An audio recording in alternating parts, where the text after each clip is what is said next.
Thank you, Jane. To start with, I'd like to acknowledge Wajok Noongar custodians of this region, past, present and the future generations. And I do that as a Gurindji Malyan Mutbara woman. It's very important for me as a visitor to this country.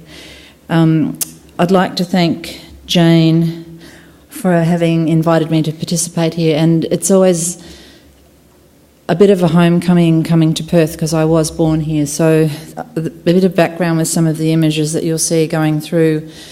There are a range of images from my recent doctoral research, but also relate to place here because it's always important for me as a person of Indigenous heritage to locate myself in the place where I'm talking.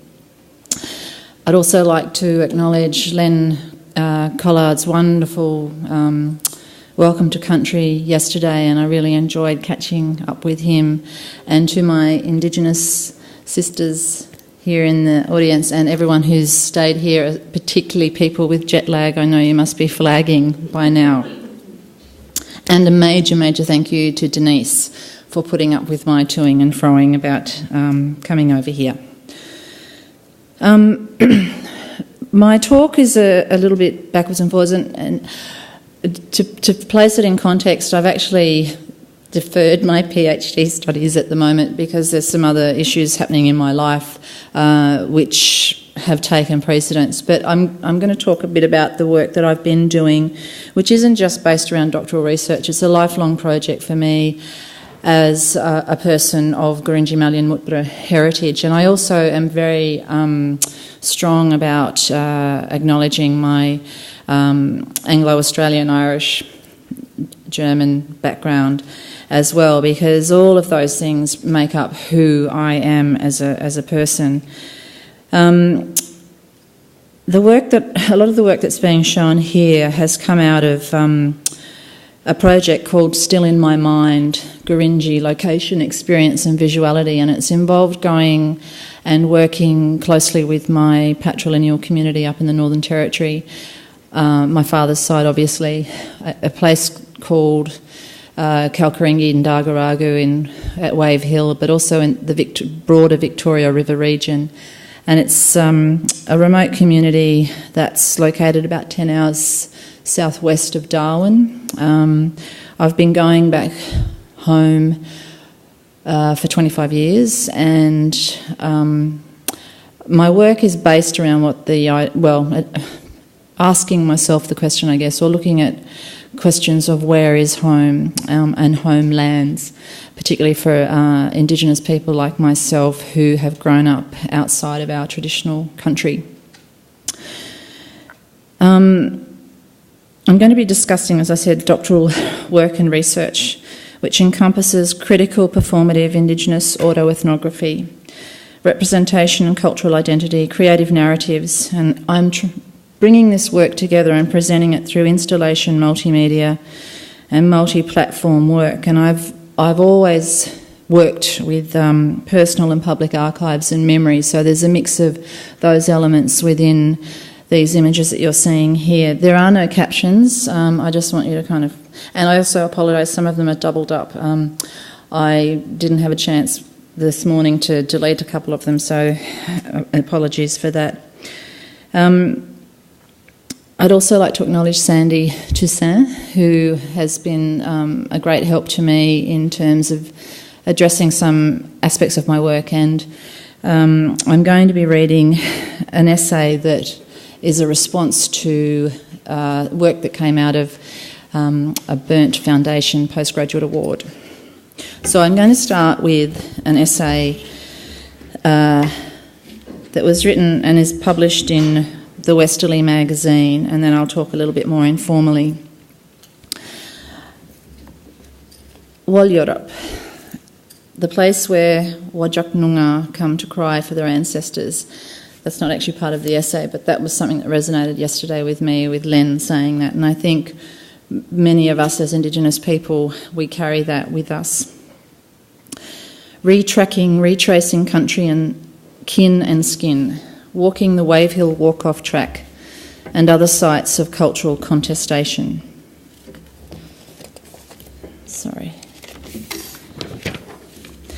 In early 2012, I commenced my PhD with the National Institute of Experimental Arts, UNSW Art and Design in Sydney. I felt very privileged to secure an Australian Research Council Discovery Indigenous Award, enabling me to focus on my practice-led research project, still in my mind, Gurindji location, experience and visuality. My research project addresses the personal and political capabilities of Indigenous performative autoethnography, encompassing multiple theoretical standpoints while working closely with members of my patrilineal family and community at diverse sites across the country. My existence as a person of mixed heritage is a contested site of engagement. I am indivisible, invisible, in many ways, a paradox that challenges while also purporting the notion of a single nation state, Australian or Indigenous. Can I represent any one or self other than myself through my own reflexive narrative? Whose country and skin or kin am I retracking and retracing? My research position radiates from neither of here nor of there, perhaps more aptly situated as being positioned everywhere and everywhen. Spaces and territories that I occupy as neither insider nor outsider, but as an in-betweener, working from within literal and metaphorical dispossessed memoryscapes that query concepts of home, land, body, soul and identity. Practice-led research is a combination of experimental creative work, incorporating action, and for me, with my work, it's walking on, through, in country, not just up home, but also where I'm living at the time, or retracing places where I have lived. Visual media, photography, moving image, printmaking, installation and multimedia work, oral and oral, sound, spoken word, and written. Embodied performative autoethnography is rendered through and by retracing and retracking journeys and kinship bloodlines of family and community members, through and across a metaphorical and literal mindscape of terrain. Mapping corporeal, metaphysical and cosmological pilgrimages, in, under, on, through, within, lived and imagined experience. I am utilising this multifaceted toolkit consisting of experimental still and moving images, as well as sound, to explore and reference 19th century technologies and representation, collodion or wet plate processing, and performativity as both subject and documenter, interwoven with material drawn from extensive public and personal archives, all reworked into a 21st century contextualisation and conceptualisation of Gurindji-specific, multidimensional cultural identity, or identities even. Representational and identity politics shape shift through cultural ambiguities and slippages, and I often feel unsure of my footing, as if I'm stumbling rather than walking. With these visual, oral and performative methods of memorialisation, memento mori and recollection, I'm proposing to create a new form of archive which is simultaneously public and personal, with media, content and context as multivalent messages. I'm attempting to engage in a truly collaborative, cross-generational, multi-dimensional representation of Gurindji-specific knowledge that may be shared with other Gurindji family and community members, whether they live on country or are part of an extensive dispossessed community. Autoethnography is a qualitative research method and approach to writing oneself into research, melding elements of autobiography and ethnography from a reflexive positionality. It can also be understood as description and analysis of one's personal experience, and also as a means of understanding one's cultural experience. Performative autoethnography is a critical reflexive methodology, whereby a researcher's lived experience is an essential element of the area of study. As a person associated with specific Indigenous community, my heritage as a member of Gurindji dispossessed, and I'm quite clear about using that term as opposed to diaspora, because for me diaspora indicates being part of a community searching for a homeland. As a Gurindji Malian Mutbara woman, I know where my homeland lies. And in that kind of assessment, I was guided by invaluable feedback from Indigenous academic Dr. Tracy Bunda, who wrote, in response to something I had been writing, diaspora. I'm wondering if this is too reductive a term to explain our locatedness. Diasporic as dispersed. Is there not a passivity in this concept that denies that our dispersion was forceful, intended, violent, systematic, and built from eugenesis knowledges? It's a term that's derived in the post-colonial, but determined for the privileged and the white who travel to places, the new explorers who transfer their white supremacist lives into these spaces whilst looking back into a place of belonging, that in itself denies how those senses of belonging render invisible dispossessed lives. Dispossession has rendered the inside-outside, in-between locatedness of a lived life rather than a diasporic condition. As a member of the Gurindji dispossessed, this positions me within these in-between spaces. This liminal, heterogeneous yet interconnected space is in continual flux. I have an obligation that's always there to critically assess whether my research is ethical, since it's being conducted from a site of privilege as someone who's accepted, for the most part, as part of these communities. I'm not only analysing my methods and ways of being and doing my Gurindji heritage, but by extension, that of my family, community, and other dispossessed members. I am central but at the same time peripheral, shifting between here and there, yet never capable of completely inhabiting one place or another. Am I Gurindji Malian Mutbara? Anglo-Australian, Garia, white fella, both or neither? Or all? Does my lack of language and proficiency in cultural praxis lessen my agency and representation in the provision of critique from an insider or outsider or in between a perspective? From a Gurindji specific ontology, the critically reflective methodology of Indigenous performative autoethnography intrinsically interweaves the personal with the political, as I am both embodied and immersed within my research subject.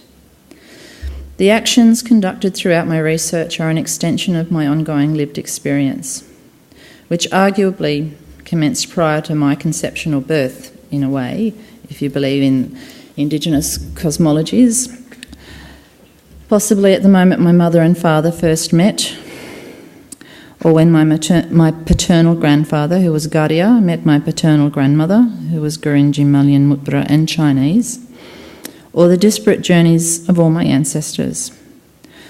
While this action of cultural collision could arguably be considered significant only to and for my immediate family, I argue that its manifestations and representation through multiple sites, embodiment, creative and theoretical texts, visual, oral and performative modes, I am strategically engaging in ongoing complex politics of resistance, to quote Denzin. This critical Indigenous, as opposed to capital I Indigenous, autoethnography has been referenced through performative photographic processes, incorporated into critical and dialogic textualities, and reenacted and reimagined through the act of walking on, in and within sites of engagement. Within the performative autoethnography boundaries of my present research project, I'm engaged with diverse forms of and approaches to autoethnography. As an Indigenous autoethnographer, I am concerned with addressing and disrupting existing power structures in my chosen field of research. I am cognizant that as one of the as yet few Gurindji-specific researchers working with family and community members on Gurindji lived experience, that I have multiple responsibilities in relation to ethics due to mutable researcher positionality. Agency and representation requires cultural responsibility and obligation to be continually reflective and transparent as to the purpose and outcome of my research. It's been suggested that the use of the term mixed heritage is problematic.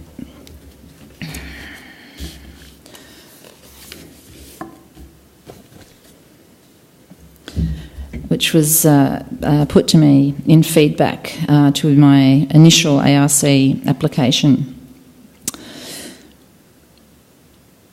As is the generalising benefits of having the status of insider, meaning direct community connections, as opposed to that of an outsider, non-Indigenous researcher. But my critically reflective narrative is equally problematic in that the position I inhabit is dependent on specific yet intangible moments. I'm neither insider nor outsider, instead inhabiting a bit of both in that shifting liminal space of in-betweenness. At times I've found myself considered to be Nyumpan or Nyumpit, which just means Gurindji person, connected through my father's family, with this connection strongly acknowledged, much to the confusion of some non-Indigenous residents at Kalkaringi and Dagaragu. Although not proficient in Gurindji, I know enough key terms and laughed when I heard someone announce my arrival on visiting a cousin. Agaria is at the door, meaning white fella's at the door. It's also apparent that ethnic codifying is occasionally enacted on other long-term community members living at Wave Hill who have Nyumpan and other heritage, often including Afghan and Asian. Usually for hierarchical purposes of exclusion, depending on associated specificities and privileges. For example, exclusion from mining royalties and access to housing. When I travel to other places with strong Gurindji dispossessed connections, such as Darwin, a lot of people were taken from Wave Hill Station and surrounding stations, children of mixed heritage, up to Darwin, to the Carlin Aboriginal compound, including my father and grandmother. I inhabit a different outsider rank. This is because my father, when he was taken from our community in the late 1920s, he was then further removed from Darwin in the early 1930s, and it fractured my family's connection to that extensive dispossessed community in Darwin, which was not reconnected until the early 70s. This situation continually shifts from internal to peripheral, depending on the specificities of a given moment. Arguably, I could consider myself to be comprised of a mixed-up heritage as opposed to a mixed heritage. My research project is also engaging with a form of narrative ethnography, although the position of ethnographer is fraught when one's working within one's own communities. I find myself negotiating and navigating multiple sites of self-centeredness, self-awareness and critical self-reflexivity. The act of walking country, planting one foot in front of the other, breathing in, breathing out, rhythm and rhyme, walking memoryscapes, back through the timelines of the archives, through and on sites of contested cultural and physical territorialities, is painful yet soothing, revelatory while concealing, truthful yet unstable, reflecting the ground that I have covered over the past quarter century as I find myself continually backtracking and circling. Every now and then events happen which underscore how I feel I am always watched over and guided by my ancestors.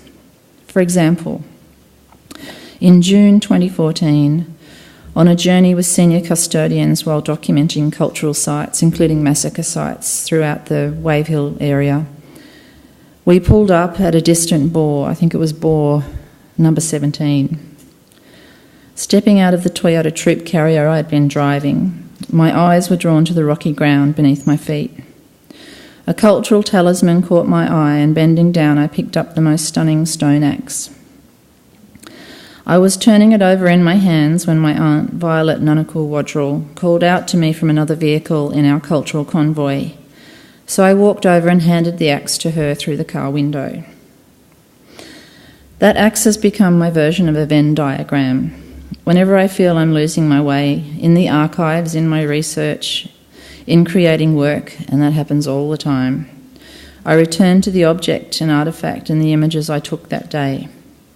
The stone was shaped and hewn by unknown hands at an unknown time, but I can feel the hands of the maker when I turn the axe over in my palms. I experience the same impact when I hold the handmade pannikin or cup I found at the old dump at Jinparak, the second Wave Hill station. Discarded long ago, it's been fashioned from an old food tin and twisted fencing wire. The solidity of the rusted vessel provides comfort in the same way as the stone axe. Both make me feel grounded, while at the same time their aesthetic presence is sublime. One created in the same manner since time immemorial, the other from necessity and available means.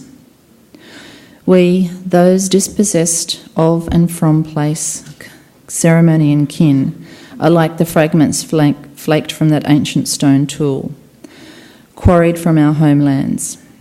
We are all chipped from that same solid piece of rock, with some of us still making the long journey home, wherever and whatever that may be. I've just dropped the message stick.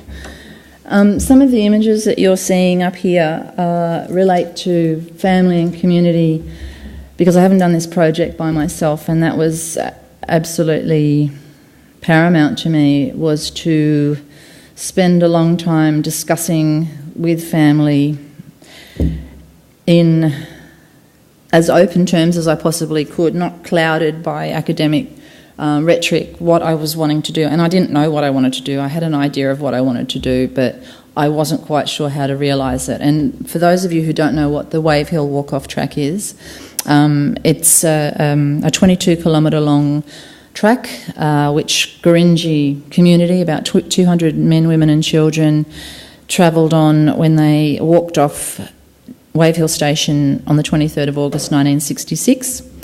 And basically that was the commencement of the National Land Rights Movement. That track was traversed over a 6-month period really, or in 2 stages. People walked initially to Victoria River and camped in the dry riverbed. It was in August, so it was still dry season. As the wet season encroached, they moved a little bit up to behind it was called Police Waterhole, I think, as well as Victoria River. So they moved behind the police station on a bit higher ground when the rains came. And then they made a decision to move to Dargaragu and set up permanent community there, because it was on Waddy Creek and close to a very important men's dreaming site a little bit further away at Seal Gorge. And that was what took place over that 6-month period. They remained on strike, and it really wasn't so much a strike as for equal wages.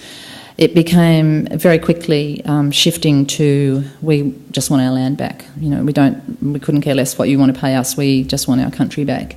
And so 9 years went by. For those who are from Australia, you'd be familiar with the Paul Kelly Kev Carmody song, From Little Things Big Things Grow. On the 16th of August 1975, that there's a very iconic image of then Prime Minister Gough Whitlam pouring soil into the hand of Gurindji Mulyan elder Vincent Lingyari, and 500 square miles of country was handed back to Gurindji. The Wave Hill walk-off track was placed on the National Heritage Register in 2007, and for me, having grown up always knowing that we were Gurindji, even though my dad was taken away as a small child in 1926-27. This is actually the first record of him that I've found in the Northern Territory archives in the Timber Creek Police Letters book, which documents on the 1st of July 1927 my father Joe Quadroon and his half-caste mother named Bessie being taken up to Darwin. That's a photograph of my grandmother, which I'll come back to. And so we always knew that we were Gurindji, and we always knew about the struggle. It was something that was talked about in our house. the idea of the walk-off track was always this kind of romantic notion in my mind. What actually was it?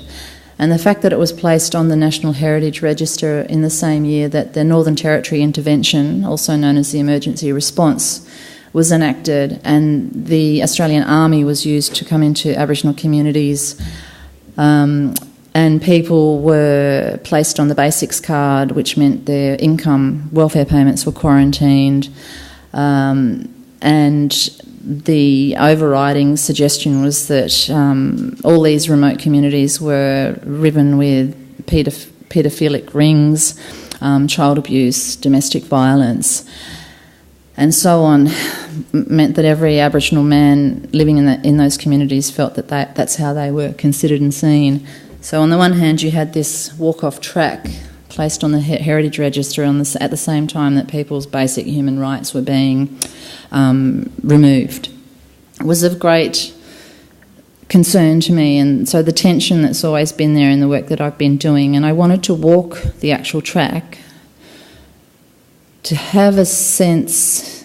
It can't possibly be the same as what it was for people at the time that they walked that, but to do it as a pilgrimage for the people, in honour of the people who walked off, but also very much for people who were taken away, such as my father and grandmother and many of my extended family, and to do that in a way that was considering the act of moving through that country. And so I spoke to family about that, and I asked, is this a stupid idea? Do you think it's okay if I do this? And was really thrilled that members of my family wanted to come with me on it. And people had travelled on that for a certain period and stopped walking on the track around 1983, so they hadn't done that since then.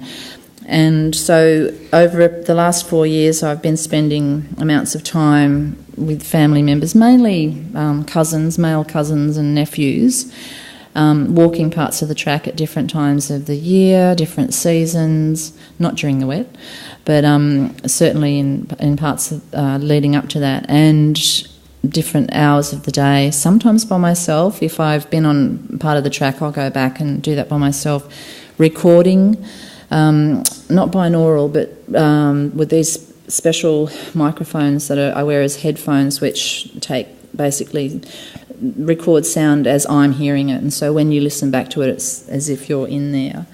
And I'm still working through all of that material, wearing a little GoPro camera on a chest harness, so I'm filming as I'm walking and taking photographs, and also taking lots of portraits of myself on country, that idea of where am I? And I feel, when I say I'm stumbling, I literally feel like I'm stumbling at times, because I don't know how to read the country in the way that my family does up there. But I'm learning to see it with eyes that are picking up things more and more each time I go up there.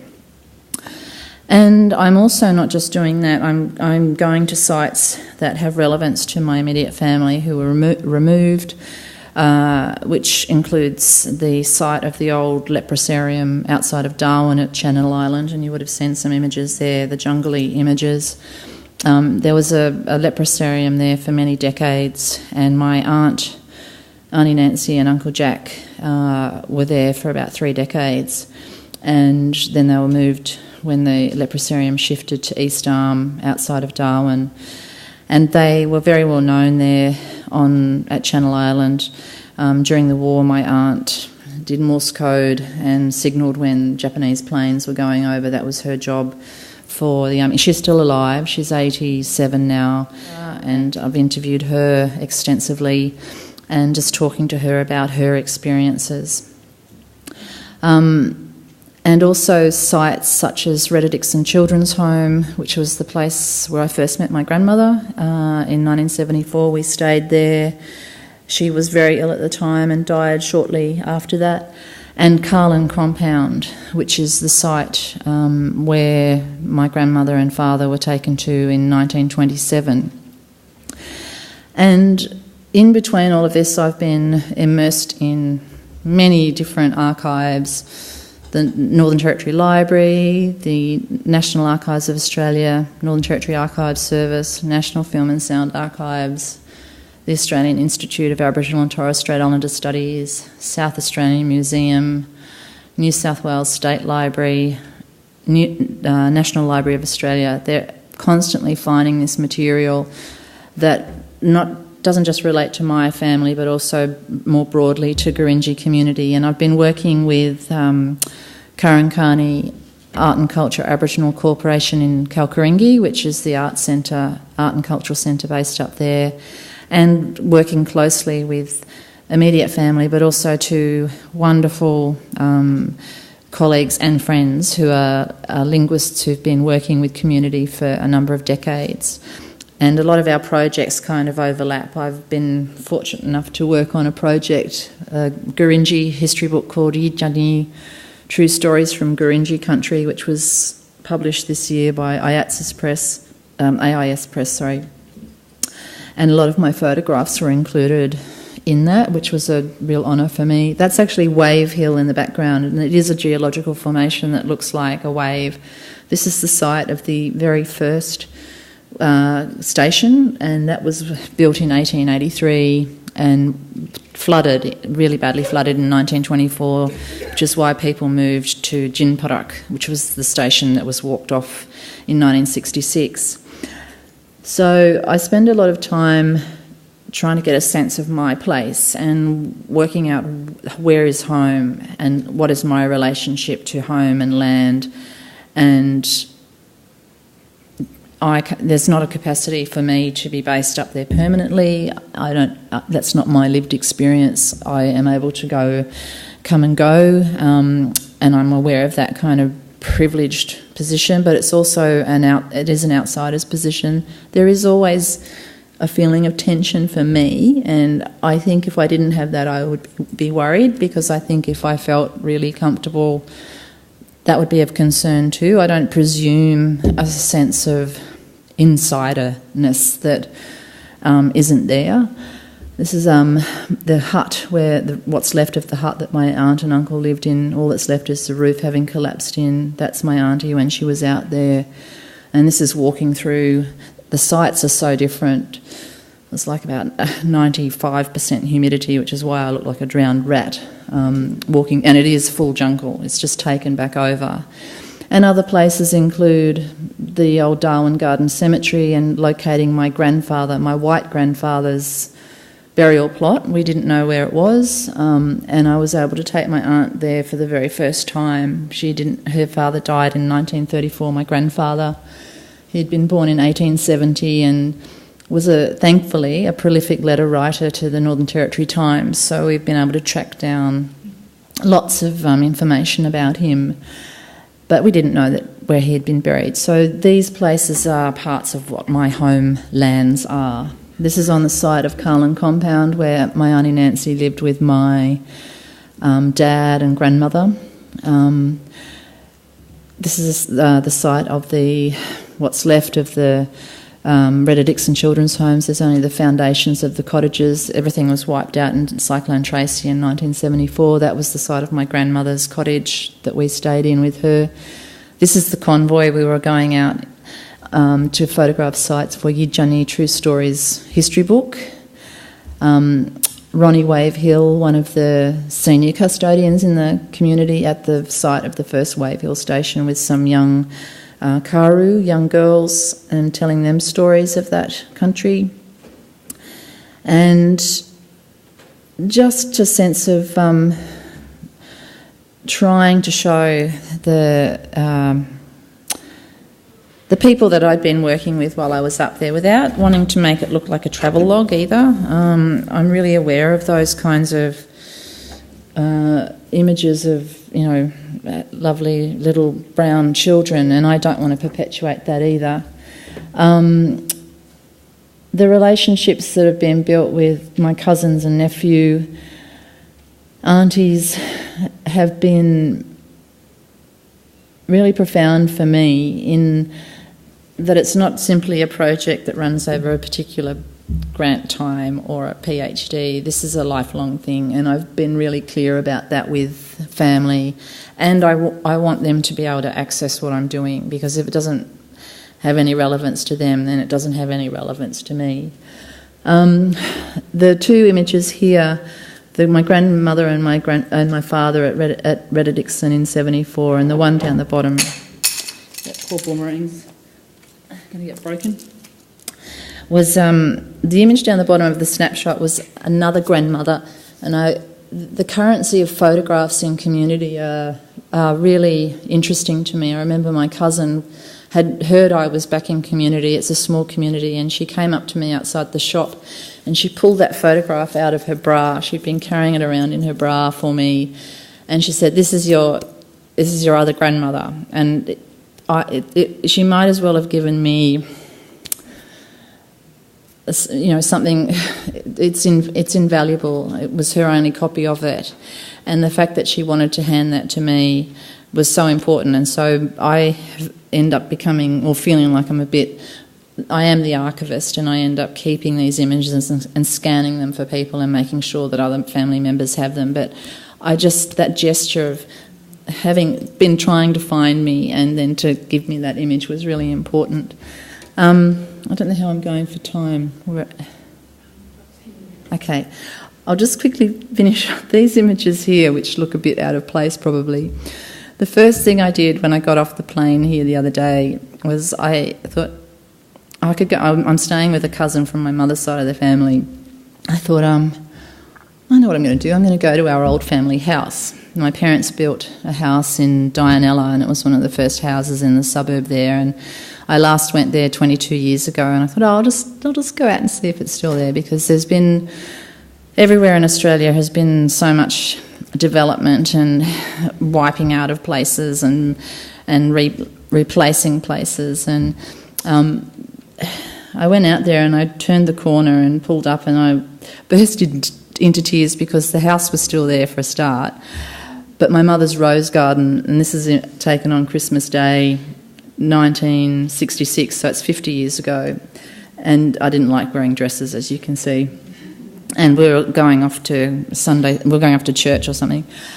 But my parents had a beautiful garden, and when I went there 22 years ago, that was still all there. But as you saw from those images, it was quite dry and sandy. And anyway, I went up and knocked on the door, and this lovely young woman answered the door. I said, look, I hope you don't mind. I just wondered if I could take some photographs out the front of the house. My parents built the house, and they had bought it off the woman who'd bought it off my parents. And so they took me through, and they said, we got married, we drove across the Nullarbor, we saw this 2 days after we arrived here, and we bought it, we love it, and we're keeping it as it is. And so this idea of memorialisation takes many different forms, and I walked through with them, and I promptly burst into tears again, because they're having a baby, and the husband's parents were there as well, and they were so generous to me. And it was fantastic, that the house is still going to be a home for a young family, which is what it was built for. But also, this was the face of Australia. A young Indian man married to a young Asian woman. His parents were there. And so I sent him photos the other night of my dad in his dressing gown sitting in their lounge room 50 years ago, with pictures of my mother. And I said, what goes around comes around. And so that started another relationship between us. And I said the images that I made around the house will be on display at the Art Gallery of Western Australia in February, so you can go and have a look at how the garden used to look. And I'll finish just on this series, which is blood types. And these are the ones that are using the original collodion wet plate tin types and ambrotypes were then scanned, and they're quite large scale, as you can see. They're overlaid with text that relates to text describing my father when he was awarded a scholarship to university in 1944 from press clippings. And some of the images you saw, the press clippings. The image on the left is of my grandmother, the earliest image I've managed to source of her from the South Australian Museum archives. in the Tyndale collection with taken by a doctor who was doing his research into yaws. Somebody was talking about yaws research yesterday, yaws and boomerang legs, which was a disease that afflicted people like rickets. And I was so excited when I found that image, a mention of it on the internet, and it had my grandmother's name, which is how I found it. And it had Bessie Croft, half-caste Chinese, which is where the Chinese came into it. And I wrote to the people at the museum, and they said, we have to let you know, we can send you the image, but it was part of medical research. And so that's why only her mouth is photographed and her legs. And so that diptych, the title of the diptych is Shut Mouth Scream, and I photographed myself in response. I still couldn't see her and get a full sense of what she looked like because she'd been sectioned into this medical research, tracked down the thesis of the doctor who was writing and doing research right through the territory. And the idea of playing with images too, because the original of that image only exists as a 35mm proof print in an exercise book with text next to it. But the bittersweet thing of I am grateful he bothered to even write her name down, because in all of his other research records he didn't write anybody else's name down. However, I can't find his other notes which would tell me why he bothered to write down her name. So this is that idea of the ongoing trail and how we do these kinds of visual calls and response. And I'll stop there.